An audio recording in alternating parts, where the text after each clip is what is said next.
choice there.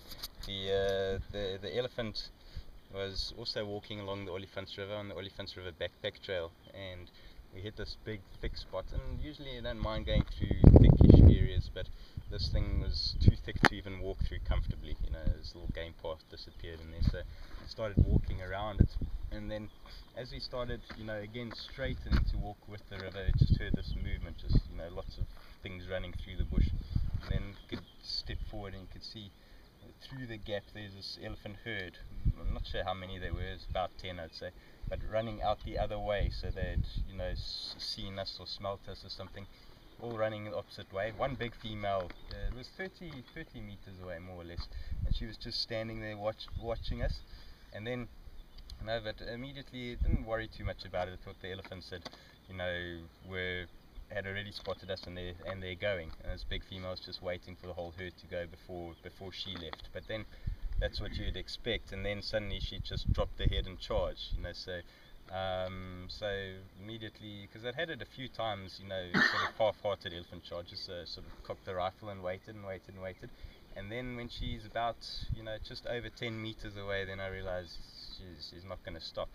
So there's a whole bunch of things which happened more or less at the same time, because we had walked up like that, so the elephants are to our side already, and only the first two people in the group of 8 had even seen what was going on. They could see the elephants. So as this elephant is charging, the back 6, you know, have no idea what's going on. The first 2 people, as that elephant's about 10 meters away, they turn and they run. They start going back to the river. So the elephant then targets them. So instead of coming straight for me, it veered. It then came through this thicket in front of me, and then chased after the 2 people. But as it veered, as it turned, then I shot. First shot didn't bring it down. It sort of went through the top of the head and missed the brain, which is quite low at the back of the head. So that elephant charged through, and then as this elephant charged through, the back 6 people, suddenly some of them had this elephant just straight through the front, that they didn't even see before. So obviously everyone ran then. And then there was a second elephant that continued following behind that female. So the female had come past me like that, and the second one continued straight. So I waited for him again, and he stopped from me 2 away. But he wasn't that big. He was about maybe a 12-year-old calf. I don't even know if it was male or female, but about 12 years old. So he stopped, and as soon as he stopped, I realized, no, don't worry about him. So in the meantime, I looked behind me, and you could just see the elephant chasing after these 2 ladies. Oh my gosh. And they were running with these backpacks on, because it was on the Olifants River backpack trail. So, as soon as I turned, I remember there's some things which are very clear, and I remember, how these ladies were running away, and then they turned, and they disappeared behind these bushes, and the elephant almost, you'd expect the elephant to turn like this, but he just turned on the spot and straight after them. And then you could see that it had caught these 2 ladies. You could just hear this screaming. So, apparently what happened, because it disappeared and went out of sight, is that, the elephant caught up with the back lady and hit her with the trunk, and she ended up under some bushes, wedged under the trees. So luckily she couldn't move anyway. And then it picked up the other lady, and sort of picked her up and threw her around. It dropped her on the ground. And then more or less the same time, I could just see the back of the elephant, where this elephant, where it had been caught, and I realized immediately it has caught this woman. So immediately I just, shot 2 where I thought the head would be, but you couldn't see clearly. You could just make out the back and the head just on occasion above the bushes. So I started running back to try and get a clear view. But in the meantime, this elephant had caught this woman, and picked her up, thrown her around, then dropped her, then tried to gore her. So it went down on the chest and tried to actually stab her with the tusk. So it went through the first goring attempt missed her just slightly, went through the side of her bag. So it actually through the side pocket, through this little enamel teacup in the side, and missed first time. And then the elephant got up, and then it sort of circled over. Then as it went down again, then I had run back the 15 meters or so. I had this nice clear view of the elephant, like from meters or 3 away.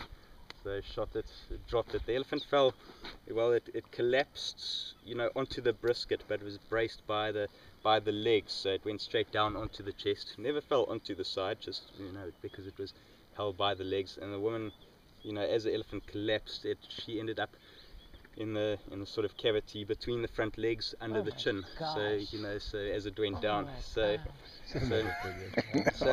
as soon as it went down, then she sort of scrambled out, and then I remember her shirt, which was light blue, fairly similar to some of the stuff going on here, but it was just soaked in blood, and immediately I thought, there was a thought that she's been injured, but she got up and she ran, so I realized, no, it's nothing too serious, hopefully.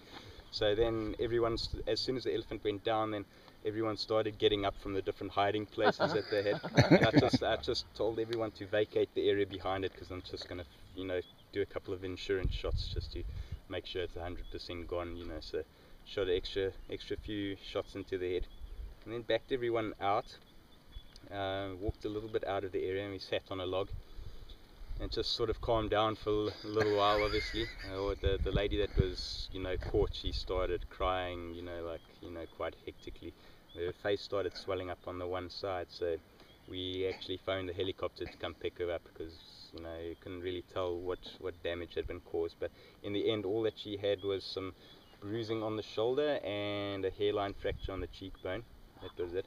So while we were sitting there anyway, the one lady came to me, and she said she was pretty sure she saw another injured elephant in the thicket, so I should go have a look.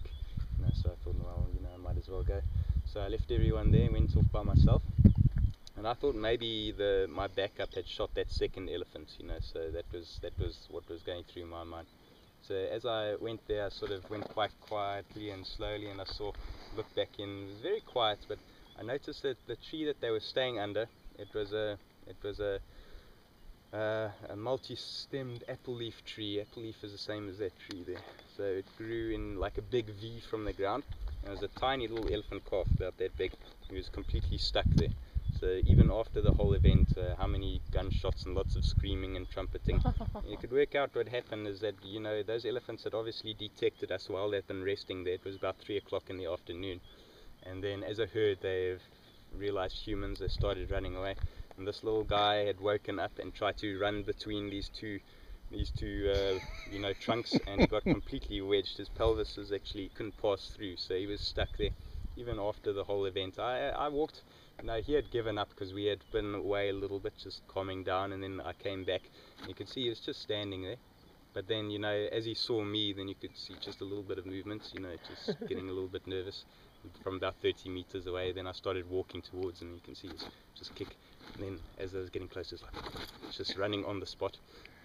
And then eventually, just before I got to him, because he was small enough to actually lift and push out, but he broke loose just before I got to him, so he ran off by himself. So that was not quite as clean. The hippo one was a lot scarier for me, because that was a deliberate target, and it was so quick. You didn't see it from 30 meters away. I saw it from 10, and I don't know, I suppose the noise is part of it as well, but I remember, the elephant is very, very quiet when it charges, almost eerie in that way. It's like you just hear the footprints, that's it. It doesn't trumpet, doesn't growl, just comes there. The hippo, when it gets quiet, when it's a serious charge from a hippo, they usually make a noise. It's a weird noise, like a sort of a grunt, growl, cough, like a brr, almost like a big belch. There's an animal back there. I don't know what it was. Guinea fowl. So two animals in the end there.